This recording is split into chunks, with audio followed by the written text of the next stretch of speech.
Dando sequência na programação, convidamos a todos para assistirem agora o debate ao vivo com os nossos palestrantes do painel com o tema Bambu.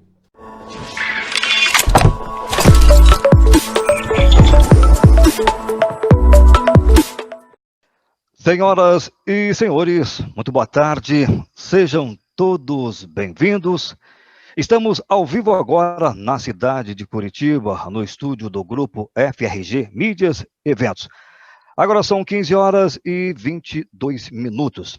Antes de continuar, temos algumas informações aos participantes que estão nos acompanhando nessa verdadeira maratona da informação e network. Já estamos no último dia do evento. Nesse ano, o CBio, Congresso Internacional de Biomassa, e a 5ª Expo Biomassa, o maior e mais tradicional evento do setor de biomassa da América Latina, está sendo realizada 100% de forma virtual. Além de todo este conteúdo, teremos os trabalhos técnicos acadêmicos do evento, que podem ser acessados diretamente no site oficial do evento, na aba Trabalhos. Você também pode visitar a nossa feira virtual, é muito simples, deslizando então o mouse na tela que você está assistindo à transmissão, é possível visitar os estandes dos nossos patrocinadores aí na feira virtual. Você pode também visualizar todos os estandes de forma interativa, acessar as redes sociais das empresas patrocinadoras, você também pode ver os vídeos institucionais, acessar catálogos de serviços e produtos e falar diretamente com a assistente via WhatsApp. Então é simples, basta você passar o mouse por cima do stand e acessar todo esse conteúdo. E aproveitamos então, convidamos você, aproveite a oportunidade para conhecer nossos patrocinadores. Acesse agora aí a feira virtual. Também o canal do YouTube. O canal do YouTube você pode entrar lá e se inscrever.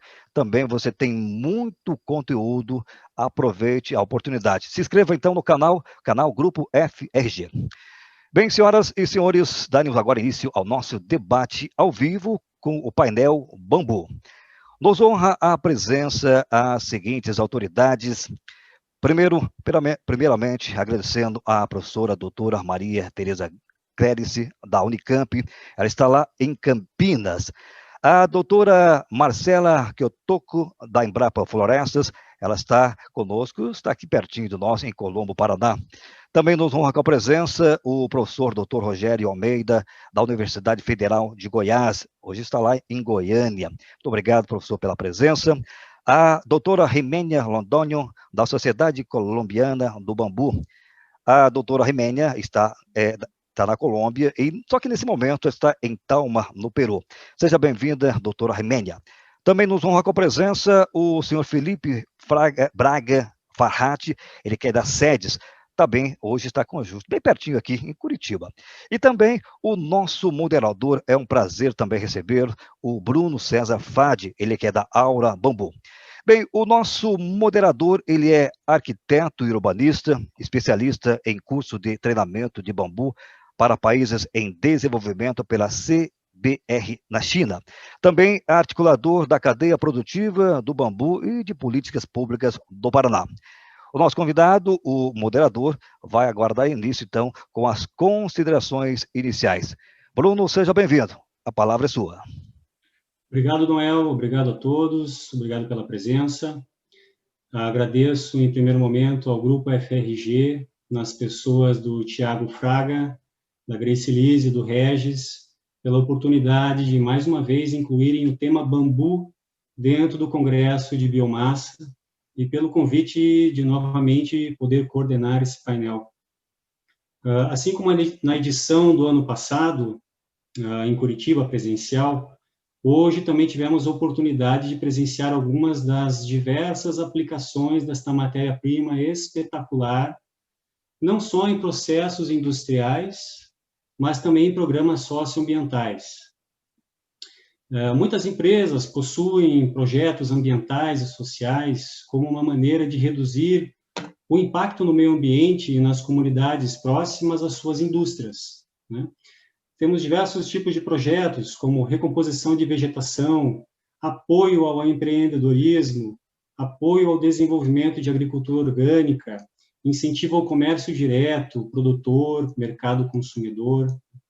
Então, só com esta pequena lista já é possível imaginar a vasta oportunidade de inserir o bambu como elemento de transformação nas comunidades rurais e, por consequência, em todo o segundo setor industrial. O que nós vimos nessas palestras hoje, e é importante ressaltar, é que o bambu pode ser usado não só para obtenção de biomassa, que é o foco do Congresso, mas principalmente como diversificação de negócios para o setor industrial, inclusive para as próprias empresas que demandam biomassa. Então, este é o cenário que nós, recorrente, estamos apresentando, ano passado, este ano.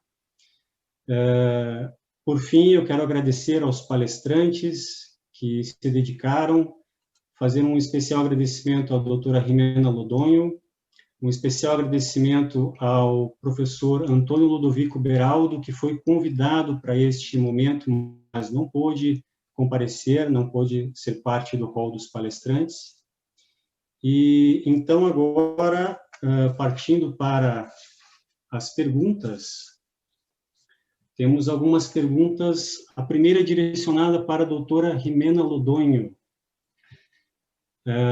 Doutora Jimena, da Sociedade Colombiana do Bambu. Por gentileza, doutora Jimena, aqui os brasileiros gostariam de saber da senhora, presidente da Sociedade Colombiana do Bambu, quais seriam as sugestões para a implantação de uma cadeia produtiva do bambu sólida no Brasil? Para la plantación de macadeira, no entendí esa frase. Qué pena, muy buenos días para todos. ¿Me puedes repetir la pregunta, porfa? Isso. Quais seriam as sugestões da senhora, que é presidente da Sociedade Colombiana do Bambu, para que o Brasil pudesse implantar a cadeia produtiva do bambu? Cadeia, bueno. Bueno, creo que Brasil ha avanzado muchísimo en los últimos años alrededor del bambú. Tienen unas políticas claras desde el gobierno. Vi que ya inclusive salieron unos préstamos para el desarrollo de emprendimientos en estos días a través de Embrapa. Entonces yo pienso que como Brasil es tan grande, es enfocar el desarrollo del bambú por regiones. Y para poder desarrollar es importante conocer la diversidad de cada región y el potencial que hay. Y pienso que eso podía activar la cadena, pero es un trabajo en donde tienen que estar los empresarios, el gobierno, la academia, y eso creo que en Brasil se ha fortalecido mucho últimamente. Yo creo que Brasil está avanzando mucho a nivel latinoamericano con el tema del bambú, y es gracias a esa alianza, esa estrategia que han venido desarrollando durante los últimos 10, 15 años. Muito obrigado, doutora Jimena. Professora Maria Tereza, há uma pergunta para a senhora. Não sei se a professora Maria Tereza está online. Estou sim, eu estou nos dois eventos. Professora Maria Tereza, sua palestra, então, fala sobre diversas pesquisas a respeito do bambu, mas uma delas é sobre a produção de álcool. E gostaria de saber se existe alguma pesquisa ou algum comparativo sobre produção de álcool com colmos maduros. E se houver esse comparativo, quais espécies foram pesquisadas? Eu agradeço muito o convite, né, de estar com vocês aí. Peço desculpas pelo o estar e já vou sair, né? Eu fiquei muito feliz, eu já recebi várias mensagens no WhatsApp sobre o evento, que o pessoal já assistiu à palestra, né? E eu até escrevi para o Alfredo, né, que escreveu para mim, que nós temos ouro nas mãos, né? O que acontece? Nós temos o colmo jovem, o colmo maduro, o broto, com composições de fibras muito diferentes. Então, cada produto, cada broto, cada colmo jovem e o colmo maduro, eles vão formar biomassas diferentes para produtos diferentes. Então, nós temos aí uma cadeia que pode ser gerada, que é o que a gente chama de economia circular, em que você vai escolher, e isso que precisa dos investimentos, do avanço, a idade do bambu para o produto que você quer, né? Para onde, em que momento você quer? Você quer só celulose, lignina? Como madura. Eu quero bastante hemicelulose entre o broto e o colmo jovem. Então, você vai ter esse potencial aí do mercado de bambu. Não é como a cana, que você tem a cana, claro, é ótimo, mas você tira o açúcar e usa o bagaço para produzir a biomassa de celulose. O bambu não, ele se renova, ele é permanente. Então, eu tenho como jovem, broto, eu tenho como maduro, e ele está sempre se renovando. Então, nós poderíamos fazer toda essa economia circular aí de aproveitamento das touceiras, tá bom? Então, pode sim, deve sim, fazer o aproveitamento do colmo maduro, tá? Certo, obrigado, professora. Seguindo na sequência aqui das perguntas, a doutora Marcela Guiotoco, da Embrapa Florestas. Temos uma pergunta. Em primeiro momento, doutora, seria possível explicar um pouco sobre a atuação da Embrapa e, se possível, explicar como a Embrapa poderia auxiliar ou atua nas pesquisas com bambu? Boa tarde, Bruno. Primeiro, quero agradecer o convite para participar desse painel. Eu acho muito importante para disseminar as aplicações do bambu em diversas áreas, né? A gente já viu apresentações de várias aplicações distintas. A Embrapa atua principalmente com transferência de tecnologia. Atualmente, eu não sei te confirmar se há algum projeto em andamento específico para bambu. Eu posso procurar, né? Mas a unidade que está mais atuante na pesquisa com bambu é a Embrapa Acre, não a Florestas, que é a que eu faço parte. Tanto eles estão mais atuantes que a autora do livro Bambus do Brasil, que é esse livro aqui, é a Patrícia Drummond, junto com o Guilherme, dessa unidade. Então, esse livro ele traz um review muito bom sobre diversas aplicações. Eu acho que a cultura do bambu está começando ainda a perder seu estigma de invasor, né, e começando a ser usado para outras aplicações. A Embrapa já reconheceu isso, né? Eu acho que cada vez mais teremos investimentos em projetos para esse tipo de pesquisa. Por enquanto, ainda já tivemos alguns, né, pontuais, mas não há uma pesquisa forte nisso por enquanto. Mas essa parte dos projetos eu posso verificar para você. Mas estamos abertos a questionamentos e dúvidas sobre o que está sendo feito, né, atualmente. Nossa unidade trabalha agora com a pesquisa com biochar, que foi o tema da minha palestra, principalmente de espécies nativas, não muito das exóticas. Perfeito, muito obrigado. Bem, agora, de fato, a pergunta, né? Por que não podemos utilizar o carvão comum como biochar, ou seja, na aplicação no solo?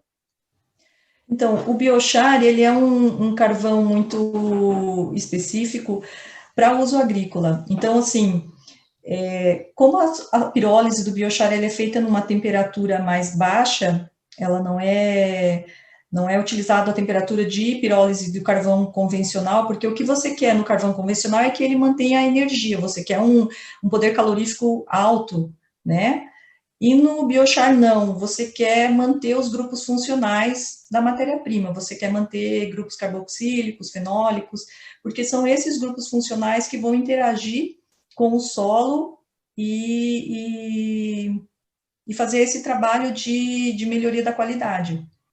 Então, é muito complicado trabalhar com biochar porque se confunde bastante com o carvão convencional, mas a temperatura de pirólise dele, embora o processo seja muito parecido, é praticamente igual, mas a temperatura, ela é muito importante para a qualidade do biochar e para a sua aplicação, né? Então, não dá para aplicar um carvão que foi pirolizado a 700, a 600, 700 graus, que você vai ter um carvão altamente aromatizado, um carvão muito mais recalcitrante, assim, ele não vai ter esse poder funcional que o biochar tem. Perfeito, perfeito. E mais uma pergunta, há alguma pesquisa sobre biochar com bambus lenhosos de porte gigante, levando em consideração que a maioria das plantações no Brasil é vislumbrada para ser usada madeira, né? O produto final seria madeira, ou seja, as espécies plantadas são bambus gigantes? Para a área de biochar, você diz, na pesquisa com bambus gigantes? Então, eu trouxe... não tem, que eu tenha conhecimento, né? A pesquisa em biochar com bambu, ela está engatinhando, assim, ela começou não faz muito tempo. O biochar para carvão, o bambu para a produção de carvão convencional, ele já é bastante investigado há muito tempo, para a produção de energia, mas como o biochar não. Existem trabalhos pontuais. O trabalho da nossa unidade aqui começou com a pesquisadora que já trabalhava com biochar, mas não especificamente com bambu, né, a doutora Cláudia, que você conheceu também no outro CBio, e a gente começou a investigar o potencial dessas espécies, principalmente as nativas, como eu tinha comentado. Mas os trabalhos são muito pontuais, não há uma rede de pesquisa de biochar de bambu, né? Eu acho que até se as pessoas que estão trabalhando com isso estiverem me assistindo, podem me procurar, por favor, para a gente trocar informações. Seriam muito bem-vindas. Doutora Marcela, obrigado por enquanto. Se tivermos mais tempo na sequência, poderemos ampliar um pouco mais a discussão contigo, tá? Claro. Professor Rogério Almeida, por gentileza, quando analisamos a sua palestra e vimos o trabalho do bambu como higienizador dos fluxos de água, enfim, né, zona de raízes, nós temos aqui no Paraná, na Companhia de Saneamento do Paraná, chamada Sanepar, um trabalho já em algumas unidades de tratamento de esgoto, que são as cortinas verdes, que são grandes massas florestais que são plantadas ao redor das estações de tratamento para o desvio dos ventos e, com isso, evitar o mau cheiro que é proveniente do tratamento das estações de tratamento. Haveria alguma forma de consorciar os seus estudos com estes bambus já plantados nesta forma cortina de ventos, ou seja, ao redor das estações de tratamento? Ei, Bruno, primeiro agradecer aí pelo convite, né, por participar deste evento, parabenizar por ter um evento sobre bambu dentro do CBio, acho que isso é extremamente importante, né, e os trabalhos apresentados hoje aqui mostram isso. E respondendo à sua pergunta, veja que a nossa proposta é pegar o efluente tratado nas estações e aplicar numa área vegetada com bambu, numa taxa de aplicação menor ou igual à capacidade de evapotranspiração das plantas, ou seja, tudo aquilo que nós aplicarmos será absorvido pelos bambus e vai ser transpirado em forma de vapor de água para a atmosfera. Então, praticamente vai sumir o esgoto, e aí nós teremos 100% de eficiência de tratamento, ou seja, não há mais a contaminação dos cursos d'água, ok? Quando você fala das cortinas, a gente observa aqui, principalmente na nossa região, nós temos o período chuvoso e período seco. E principalmente no período seco, as plantas, né, o bambu também, no caso, elas acabam perdendo folhas. E aí eles perdem também a eficiência como na sua utilização como cortina. Então, com certeza, se nós aplicarmos esse efluente tratado nessa cortina de bambus, nós teremos uma absorção desse líquido, né? A parte orgânica é absorvida na forma de nutrientes, mas o líquido, em forma de água, vai manter essa cortina sempre verde. Então, ela vai estar sempre ativa, né? Sempre cumprindo com a sua função de cortina, de barreira, protegendo, evitando a propagação desse mau cheiro do sistema de tratamento. E, ao mesmo tempo, está diminuindo o volume de efluente que vai ser descartado ou disposto no curso d'água. Então, é sim uma opção. Professor Rogério, muito obrigado. E, para finalizar, existe alguma, além de experimentos, né, existe algum sistema implementado a nível, então, da Companhia de Saneamento em Goiás, com estas suas pesquisas? Ainda não temos. Nós temos um projeto piloto que está sendo implantado no município de Abadia de Goiás, é uma cidade aqui próxima, vizinho, faz parte da Grande Goiânia, e por conta da pandemia a gente não conseguiu efetuar o plantio. Então nós suspendemos as atividades. Assim que possível, nós retornaremos, e nessa cidade, como é uma cidade pequena, esse piloto ele terá capacidade de tratar 100% do efluente da cidade, né? Então, isso vai ser um piloto já com uma eficiência muito grande, e nós temos uma outra proposta, que é de implantar em uma outra cidade, que é a cidade de Teresópolis. Teresópolis tem uma situação interessante, porque o esgoto dessa cidade, após tratado, ele é disposto no lago, né, do lago do reservatório do João Leite, que é o reservatório que abastece grande parte da Grande Goiânia hoje. Então, a segunda implantação será nesse município, né? Estamos já trabalhando com a Saneágua, a empresa de saneamento do estado de Goiás, para que a gente implante esse sistema lá, de forma que 100% do efluente produzido naquele município seja aplicado em área vegetada com bambu. Porque como se trata de um lago, é um ambiente lêntico, a autodepuração é menor. Então, é água de consumo humano. Então, nós gostaríamos que nada fosse aplicado ou disposto nesse lago. Então, essa seria a segunda. Então, nós não temos ainda hoje implantado, mas temos essas duas estações, né, programadas. Eu creio que até o meado do ano que vem a gente consiga fazer essa implantação. Certo. E, para finalizar, as perguntas vão sendo construídas, né?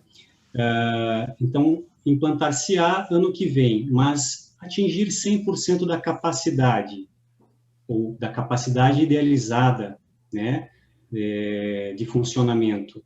Em quanto tempo, a partir do plantio das mudas? Olha, uma vez implantado, nós utilizamos mudas de pequeno porte. Então, imagina assim, muda com 1 metro de altura. Mas, pelos resultados das nossas pesquisas, o desenvolvimento dessas plantas é extraordinário. Nós temos temperatura, luminosidade, água e nutrientes à vontade para essa planta. Então, ela cresce muito rápido. Então, ela vai crescer, em 1 ano, ela vai crescer aquilo que normalmente levaria 3 anos. Então, com 1 ano e meio, nós já teremos aí praticamente, talvez 80% já dessa capacidade de evapotranspiração dessas plantas. Agora, nós vamos implantar esse projeto piloto em Abadia de Goiás. Quase todos, né, os municípios goianos são atendidos pela Saneago, quer dizer, poucos municípios têm um sistema municipal de saneamento, então a maioria deles, os sistemas são operados pela Saneago, e nós esperamos que a partir dessa experiência nesses 2 municípios, que a gente possa aumentar essas estações e levar para todas as estações de tratamento operadas pela Saneago.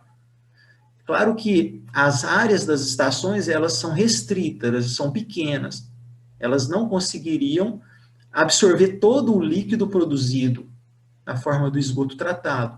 Aí nós esperamos fazer parcerias com a iniciativa privada, ou seja, com os produtores rurais ali da região, para que esse líquido seja aproveitado por esses produtores no cultivo do bambu e transformando o esgoto em biomassa. Muito obrigado, professor Rogério Almeida. O professor Rogério Almeida acabou de mencionar sobre investimentos do setor privado, né? Temos uma pergunta para o Dr. Felipe Farhat neste aspecto. Dr. Felipe, você é do Paraná, de Curitiba, sabe muito bem que a Assembleia Legislativa do Paraná está tramitando o projeto de lei de incentivo à cultura do bambu em nosso estado. E agora a pergunta, além de uma política estadual, o que o senhor identifica como necessário para que grandes empresas passem a adotar o bambu como matéria-prima ou em seus projetos socioambientais? Ok, Bruno. Antes de mais nada, eu quero agradecer o Thiago Fraga, da FRG, cumprimentar pelo excelente evento, o apoio do Noel, do Giovanni, da Grace, e principalmente você, né, Bruno? Você tem feito um esforço enorme para trazer esse tema do bambu a cada ano e juntar parceiros-chave. Estava vendo as contribuições agora da Marcela, do professor Rogério, quanta riqueza nesse conhecimento que a gente vai... Já estou mentalizando aqui algumas parcerias para depois fazer uma aproximação da Sanepar com essa fala do professor Rogério.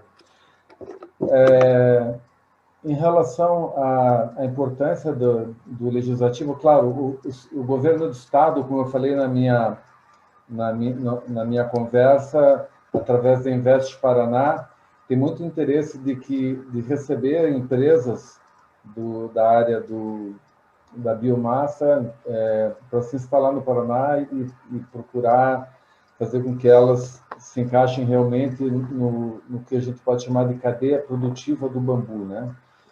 E, indo direto ao ponto da tua pergunta, Bruno, eu trabalho no Conselho Estadual de Desenvolvimento Econômico e Social, né, que tem a missão aqui de implementar a Agenda 2030. Eu trabalho diretamente com a vice-presidente, que é a Kelly Guimarães, e o presidente é o governador do Estado.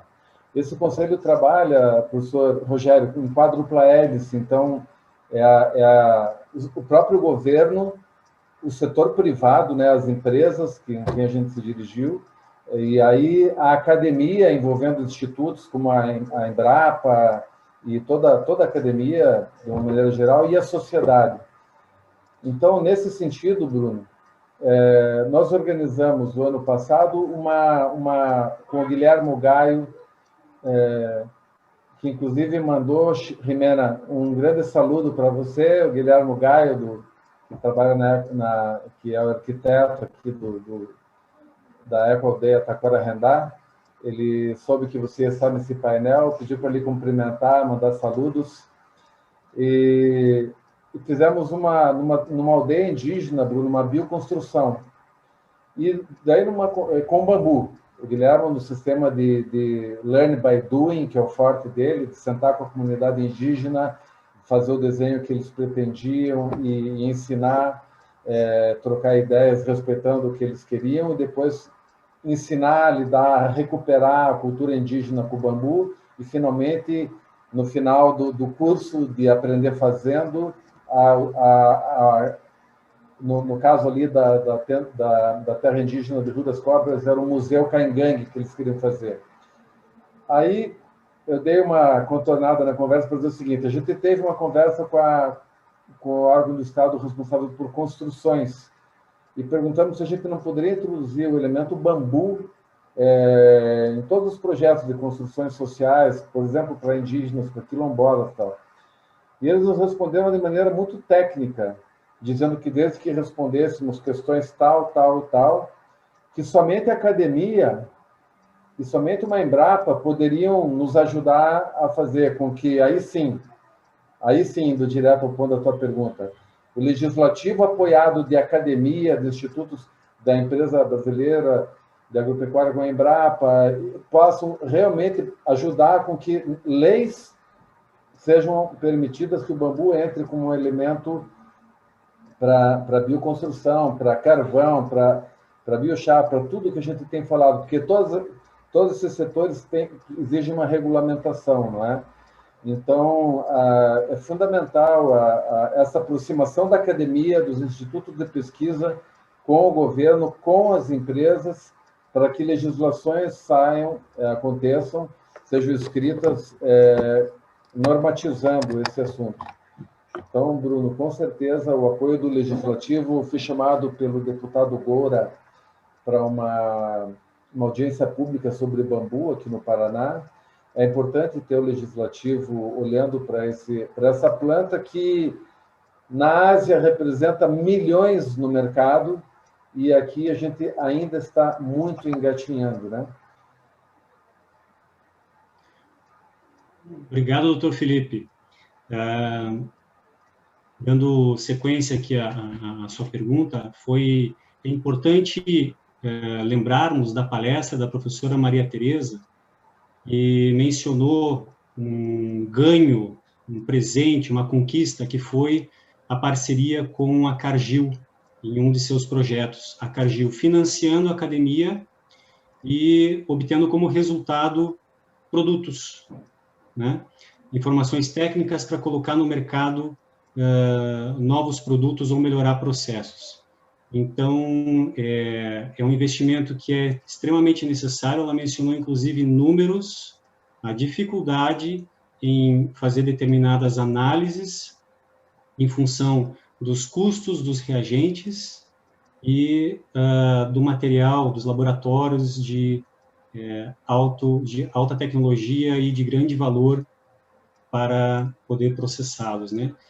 Então, eu agora, tendo 3 professores de academia, 2 professores da academia, uma pesquisadora da Embrapa, presidente da Sociedade Colombiana e o representante do governo do Estado, nesta linha investimentos, o que é que vocês poderiam tecer como último comentário a respeito do que seria necessário nas suas áreas de atuação? Quais seriam os investimentos ou as parcerias ideais para que tratamento de efluentes, para que biochar, para que, como a professora Jimena mencionou, construções sociais, como a professora Maria Tereza mencionou, pesquisas ligadas à fibra possam acontecer no nosso país? Vocês teriam algo a comentar sobre isso? A palavra está aberta para quem quiser se manifestar. Posso fazer um comentário? Gentileza. Então, existem algumas linhas de financiamento específicas, né? Houve 2 editais aqui do CNPq no Brasil. Nós, aqui da Universidade Federal de Goiás, participamos do 2º edital e fomos contemplados com uma certa quantia de recursos financeiros, e então nós estruturamos um grupo de pesquisa, chamamos de Rede Bambu Goiás. Nós estruturamos laboratórios e demos início às pesquisas científicas. E essas pesquisas, elas buscam responder a demandas da sociedade. Então, por exemplo, nós não temos ainda grandes áreas de cultivo comercial em Goiás. Mas quando o produtor nos procura, ele quer saber, né? Ele quer saber que espécie ele vai plantar, ele quer saber para que ele vai plantar, né? Para quem ele vai vender, o que ele vai produzir. Ele quer saber espaçamento, ele quer saber adubação, ele quer saber controle de pragas. E a gente ainda não tem essas informações. Né? Não temos essas informações. A gente tem alguma experiência, mas carecemos muito de pesquisa. E os recursos são escassos, né? Então, assim, eu dei o exemplo desses 2 editais. Ontem eu recebi uma mensagem, eu consultei agora, são 5 milhões de reais que foram disponibilizados agora no edital da Embrapi, que é de pesquisa e inovação, né? Então, assim, é necessário que tenham esses editais. No caso específico do saneamento, eu vejo que as empresas de saneamento poderiam arcar com esse investimento, apoiando as nossas pesquisas, porque eles têm recurso para isso, para eles isso não é nada, né? E o ganho é muito grande, é o ganho ambiental, é o ganho social, é o ganho econômico financeiro. A gente está falando de pegar um esgoto tratado e deixar de aplicar isso no curso d'água, deixa de poluir o curso d'água. Mas, por outro lado, nós estamos falando em uma grande produção de biomassa.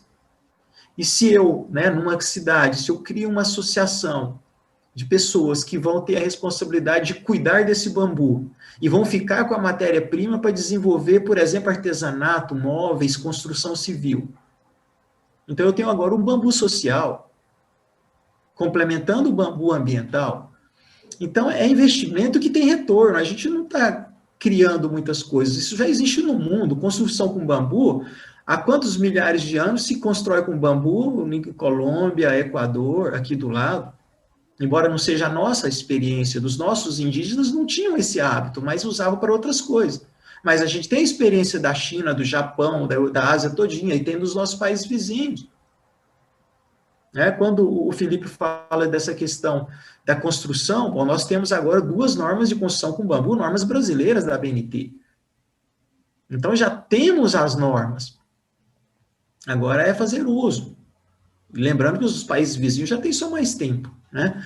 Então, acho que é isso. Assim, as instituições de fomento, né, elas deveriam realmente ter editais específicos para apoiar as pesquisas com bambu, entendendo que o bambu, né, ele tem um grande papel a desempenhar aqui na economia brasileira, certo? Agora, também a iniciativa privada e também as empresas de saneamento, empresas de energia, não é?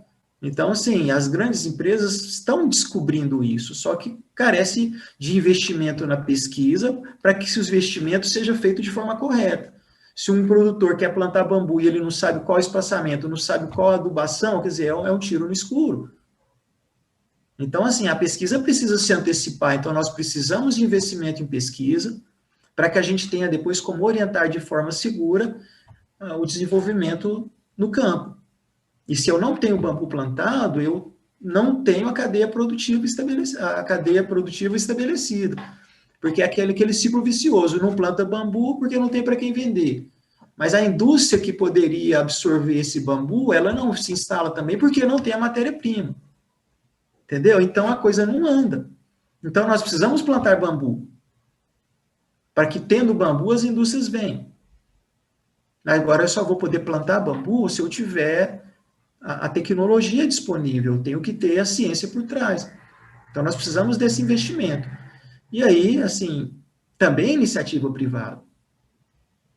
Com certeza, a gente tem um exemplo aqui em Goiás, nós temos a RIDESA, que é uma rede de pesquisa na cultura da cana-de-açúcar, em que as usinas se unem e financiam o desenvolvimento tecnológico para a cana, para eles mesmos utilizarem. Entende? Então, eu penso que isso pode acontecer também para o bambu. Aqueles interessados, os grupos que trabalham com celulose estão financiando pesquisas, né, nessa área em Minas Gerais. Entende? Então, assim, os grupos ligados à questão da energia poderiam fazer a mesma coisa. Com pouco recurso que a gente tem feito muito. Então, se tivesse mais investimento, com certeza nós teríamos mais respostas. e a cultura poderia se implantar de uma forma mais rápida.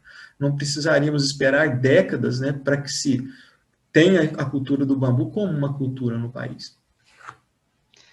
Perfeito. Rogério Almeida. Nós temos um minutinho para as considerações finais, por favor, tá? Obrigado. Perfeito, Noel, muito obrigado. Infelizmente, nós ultrapassamos o nosso tempo já. Não vou poder estender esta resposta aos demais participantes, mas eu agradeço muito as considerações do professor Dr. Rogério, que, na verdade, é um apelo, né? Sentir um tom de apelo, e este apelo nós todos, que somos pesquisadores, produtores, como é o meu caso, nós fazemos, né? Precisamos, então, deixar essa conversa calorosa. Eu agradeço muito a todos vocês, doutor Felipe, doutora Marcela, doutora Rimena Lodonho, doutor Rogério Almeida, doutora Maria Tereza, muito obrigado. Só agora, para finalizar, deixar os últimos comentários, né? Eu preciso, Noel, tua gentileza de mais um minutinho, dizer o seguinte, a respeito do valor da economia do bambu no mundo. Pesquisando no site do INBAR, que é o Instituto do Bambu e Ratã, é uma entidade internacional, existe uma estimativa de que a economia do bambu no mundo está girando em torno de 60 bilhões de dólares ao ano. Só a China corresponde com 32 bilhões de dólares ao ano, e o comércio internacional, 2 bilhões e 500 milhões de dólares ao ano. Onde está o Brasil neste cenário? Nós somos incipientes. Há muito que se pesquisar. As academias e os centros de pesquisa estão dispostos a contribuir para o desenvolvimento de produtos. Formamos uma rede de pesquisadores, produtores, transformadores de bambu, que podem assessorar as empresas que tiverem intenção de estabelecer negócios com bambu. Precisamos de financiamento. Estamos organizados em associações estaduais, temos uma associação nacional, Bambu BR, que representa os interesses dos produtores, transformadores, pesquisadores. Estamos dispostos a colaborar com o segundo setor. Então, eu deixo aqui um convite para que as empresas que nos ouvem hoje e que consigam, além da biomassa, identificar possibilidades de uso do bambu nos seus processos, nos procurem. Nossos contatos estão disponíveis. E, mais uma vez, obrigado a todos vocês. Obrigado ao Grupo FRG. Noel Constantino, muito grato. Devolvo a palavra para você agora. Perfeito. Bruno, muito obrigado por moderar esse painel. Também os nossos agradecimentos à doutora Maria Tereza, que precisou se ausentar devido a alguns compromissos. Então, a vocês, autoridades que estiveram conosco no painel Bambu, muito obrigado. Em nome da comissão organizadora, com certeza nós nos veremos em outros momentos. Muito obrigado aos senhores. Bruno, novamente, o seu carinho, tá, por moderar esse evento a nós. Só lembrando a todos que nós tivemos pessoas conectadas no Brasil, também tivemos pessoas em várias partes do mundo, incluindo o Canadá conosco, Portugal, Argentina, Estados Unidos da América, Colômbia, Chile, Espanha. E agradecemos a todos os internautas. Lembrando que o CIBio, o Congresso Internacional de Biomassa, e a 5ª Expo Biomassa, o maior e mais tradicional evento do setor de biomassa da América Latina, realizado 100% de forma virtual, abordam os principais temas do setor, como tendências, novas tecnologias, a promoção de produtos e também equipamentos e tecnologias, reunindo toda a cadeia produtiva do setor de biomassa na América Latina. Lembrando também que você que participou conosco, muito obrigado. Ainda daqui a pouquinho nós temos mais um painel, você também poderá fazer perguntas. Muito obrigado, é só você entrar lá na hashtag Twitter, hashtag Dúvidas Cibil, deixe o seu nome e também a cidade. Novamente, nós temos aí então o nosso stand. Por favor, fique à vontade para conhecer todos os nossos patrocinadores. Novamente aos senhores, o nosso carinho, muito obrigado a vocês, e assim então nós encerramos. Nós teremos agora um intervalo de 10 minutos, e assim nós, daqui a pouquinho, daremos sequência na programação, teremos o Beat Meeting, que é o tema potencial de biogás e geração de energia com resíduos sólidos. A vocês, Muito obrigado e até um próximo evento. Tudo de bom para vocês e aproveitando já um excelente final de semana. Um abraço a todos.